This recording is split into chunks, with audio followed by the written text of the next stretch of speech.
মাঝে মাঝে জামাইয়ের মিষ্টি ভালোবাসা দেখে নিজেও অবাক হয়ে যায়, কি যে ভাগ্য আমার জামা আমাকে কতটা ভালোবাসে, তাই নাকি অবাক করা বিষয়।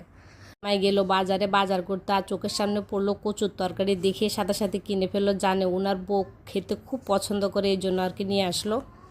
আর আমি যে খেতে পছন্দ করি সেটা না, আমার জামাইও খেতে খুবই পছন্দ করে, দুজনেরই পছন্দ। আবার আমার বাচ্চারাও খুব পছন্দ করছে, রান্নাটা এত বেশি মজা হয়েছে। তো এখানে কচুর তরকারিটা আমি ভালো করে ভাপ দিয়ে নিয়েছি, ভাপ মানে একবারে পানিটা শুকিয়ে ফেলছি আমি। আর এখানে দিলাম বেশি করে রসুন, আর হচ্ছে গিয়ে পেঁয়াজ দিয়ে বাদামি কালার করে চিংড়ি মাছ দিয়ে দিলাম কিছুটা। কচুটা যখন আমি সিদ্ধ করছি ওখানেও কিন্তু আমি রসুন দিয়েছি। এই তরকারিতে বেশি করে রসুন দিলে খেতে যেমন মজা লাগে, তেমনি কিন্তু যে চুলকানির একটা ভাব থাকে ওটাও কিন্তু চলে যায়। চিংড়ি মাছগুলো ভালো করে ভেজে এখানে আমি দিয়ে দিলাম কিছু জিরা বাটা, তারপরে দিলাম হলুদ মরিচ লবণ দিয়ে ভালো করে কষিয়ে এখন সিদ্ধ করা কচুটা আমি দিয়ে দিলাম।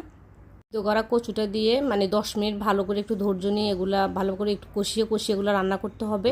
আর রান্না তো সিদ্ধ তো করেই ফেলছে, এখানে রান্নার আর কোনো ঝামেলা নেই, মশলার উপর এটাকে ভালো করে কষাতে হবে। আর এখানে কিন্তু আমি কোনো ধরনের পানি অ্যাড করিনি, যেভাবে আছে সেভাবে না। 10 মিনিট ভালো করে মানে রান্না করে এগুলো নামিয়ে ফেলবে, দেখে যে মানে লবণীয় হয়েছে, খেতে যে কত মজা হয়েছে।